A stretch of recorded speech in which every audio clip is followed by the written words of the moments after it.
Geger 5 kader NU bertemu Presiden Israel. Pertemuan ini ramai di media sosial dan menuai kecaman dari berbagai pihak. Ketua Umum PBNU pun harus turun tangan dan meminta maaf kepada publik. Lantas bagaimana media menyikapi dan mencermati peristiwa ini? Untuk membahasnya sudah bergabung melalui sambungan virtual Wakil Pemimpin Redaksi CNN Indonesia, Revolusi Riza. Selamat malam Mas Revo.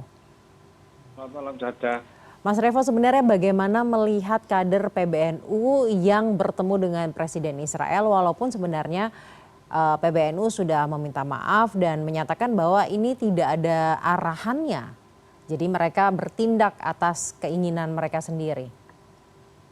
Ya Caca, berita pertemuan antara beberapa kader Nahdlatul Ulama dengan Presiden Israel ini kan ramai di media sosial dan kemudian menjadi kontroversi.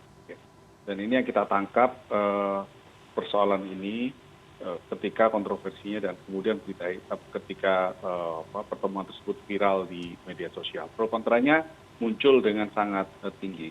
Dan kita sebagai media memang paham betul kenapa ini kemudian menjadi kontroversi, mengingat bahwa hingga saat ini agresi Israel ke Palestina masih sangat tinggi gitu ya. Kita masih melihat dan kita masih memberitakan bahwa serangan demi serangan dari Israel ke Palestina itu intensitasnya juga masih tinggi dan menyerang titik-titik sipil gitu ya. Bahkan terakhir juga menyerang sekolah dan fasilitas-fasilitas yang merupakan tempat-tempat sipil gitu ya. Nah ini yang kemudian menjadi kontroversial ketika kader Nahdlatul Ulama pada waktu itu bertemu dengan Presiden Israel. Karena kemudian kecaman demi kecaman muncul, kenapa ada kader Nahdlatul Ulama harus bertemu dengan Presiden Israel. Sebenarnya kalau kita melihat ke belakang, pertemuan orang Indonesia dan bahkan juga dari Nahdlatul Ulama, kader Nahdlatul Ulama ya, pada waktu itu atau anggota dari kader NU gitu ya, bertemu dengan petinggi-petinggi Israel, bukan kali ini terjadi gitu ya. Kita tahu bahwa mantan Presiden Abdurrahman Wahid misalnya, yang pernah juga menjadi ketua PBNU, pernah bertemu dengan petinggi Israel. Nah, kemudian juga ketua PBNU menjabat saat ini, Yahya Khalil Stakuf, juga tahun 2018 pernah bertemu juga dengan petinggi Israel Netanyahu pada waktu itu. Cuman memang konteksnya berbeda. Ketika 2018 misalnya, ketika Gus Yahya bertemu dengan petinggi Israel, dengan Netanyahu pada waktu itu, konflik antara Israel dan Palestina walaupun itu juga terjadi tapi tidak separah sekarang ya. Gus Dur juga pada waktu itu juga kondisinya tidak separah sekarang.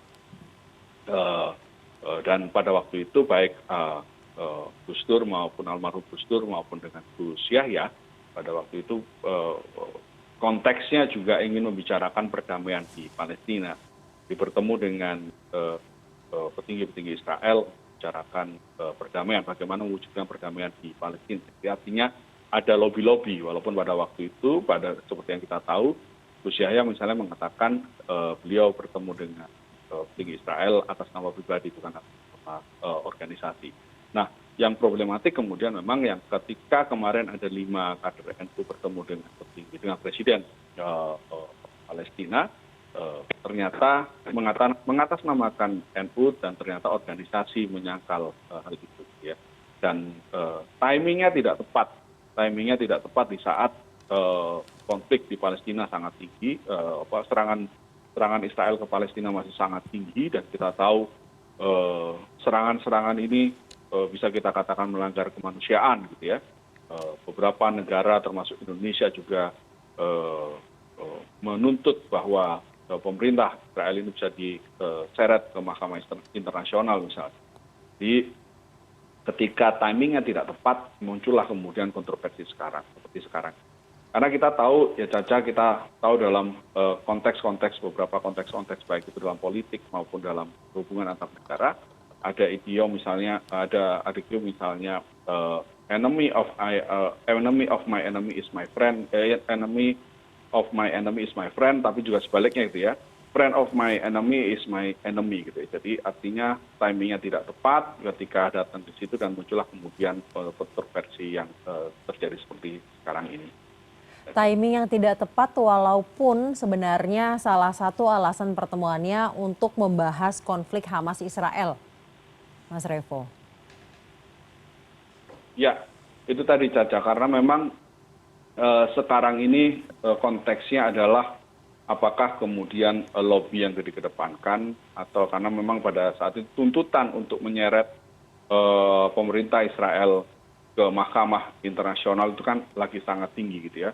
Indonesia bersama negara-negara lain juga satu suara gitu.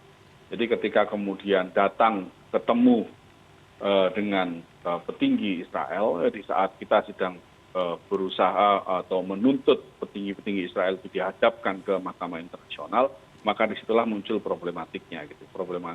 Problemnya muncul di situ.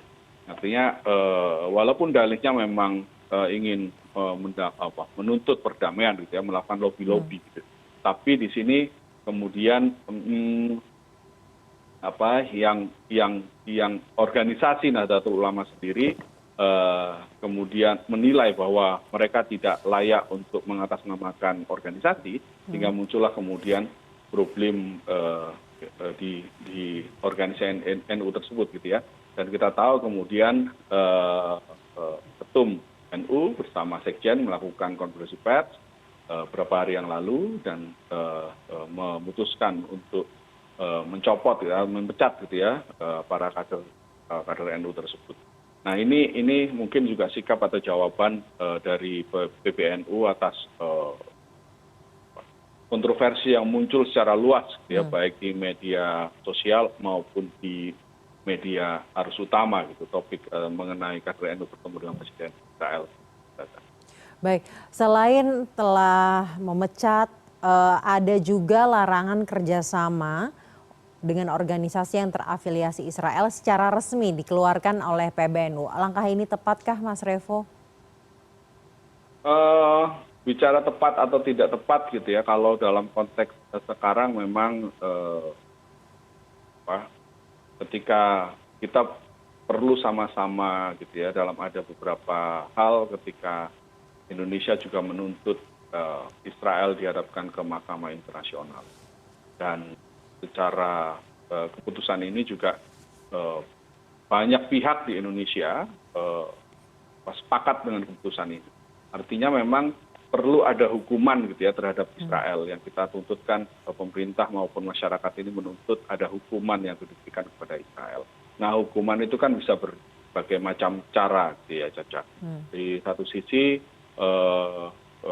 menghukumnya itu secara legal formal memang dihadapkan pada mahkamah internasional, perlu putusan-putusan secara legal formal di sana. Tapi sanksi sosial dalam beberapa hal ini common gitu ya, umum dilakukan gitu ya. Nah sanksi sosial ini kan salah satunya misalnya memutus kerjasama dengan lembaga-lembaga yang dari Israel maupun produk-produk dari Israel itulah. Nah ini yang sekarang kan sedang terjadi dan ini wujud dari kemarahan masyarakat sebenarnya, dan PBNU yang menjadi bagian dari organisasi masyarakat bisa dipahami kalau kemudian memutuskan memberikan sanksi sosial seperti itu, jadi melarang anggota-anggotanya melakukan kerjasama dengan pihak-pihak yang terafiliasi dengan Israel. Baik, terima kasih Wakil Pemimpin Redaksi CNN Indonesia, Revolusi Riza telah bergabung bersama kami malam hari ini di CNN Indonesia Prime News.